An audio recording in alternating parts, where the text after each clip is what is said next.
Welcome back to the deep dive.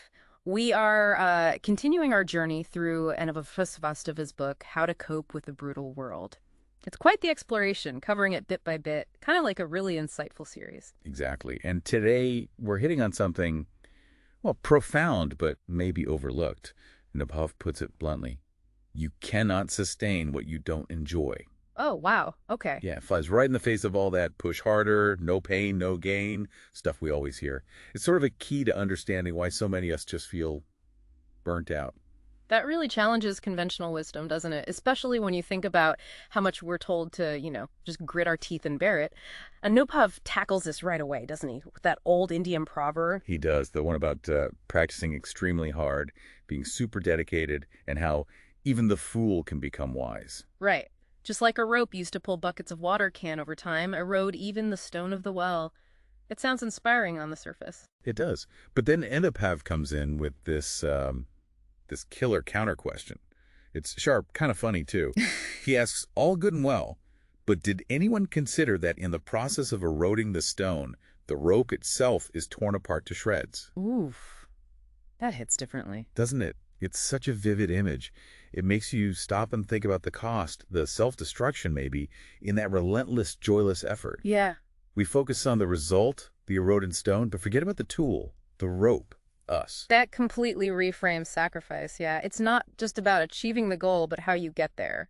And he ties this directly into things we all struggle with, right? Like trying to stick to really strict diets or intense workout plans. Oh, absolutely. That whole cycle. You have one cheat day, maybe you miss one workout. And the guilt floods in. Exactly. And then it's that all or nothing mindset. Well, I messed up, might as well give up completely. It's such a common trap. Why do we do that?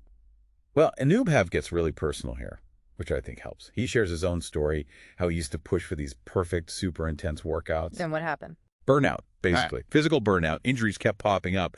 And then he'd just quit altogether, which then led to feeling depressed, guilty, even angry. It's a vicious cycle, trying to force something unsustainable. Okay, so that's the problem. The intense shredded rope approach clearly doesn't work long term. So what did Anubhav figure out? What's the alternative path he found? It's brilliant because it's so simple, really. And it's about self-compassion. He figured out consistency beats intensity. He literally decided, I would exercise only twice a week if I had to, but I would not completely stop. Just twice a week? That sounds almost too easy. Well, here's the key part. He added only to the point it was enjoyable and sustainable, not to the point that I began to hate it or led to injuries.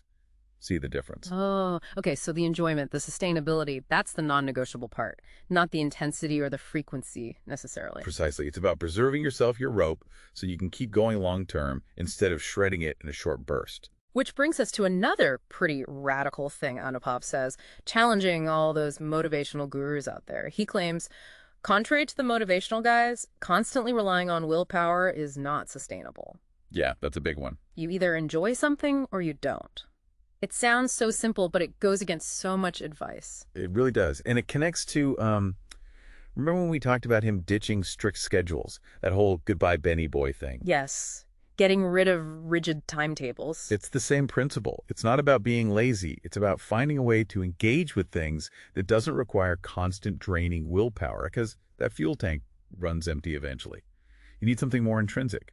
So wrapping this idea up, what's the takeaway? Anubhav's practical advice. It boils down to this. Yeah. Go slow and go long instead of going fast and burning out. Slow and long beats fast and burnout. Yeah. Gentle, imperfect, but consistent effort over the long haul is way more effective and honestly just kinder to yourself than those painful sprints that you're probably going to abandon anyway. That feels really liberating, actually. Permission to not be perfect, permission to actually enjoy the process. And he ends this whole thought with a really powerful quote.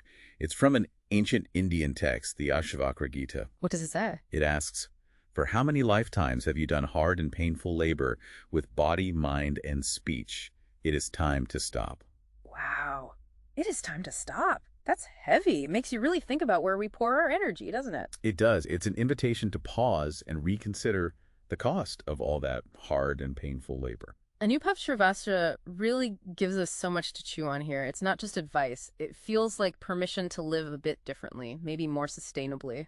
What a fantastic section. I'm genuinely excited to see where he takes us next. Me too. We really hope you'll join us again as we continue this deep dive into how to cope with a brutal world.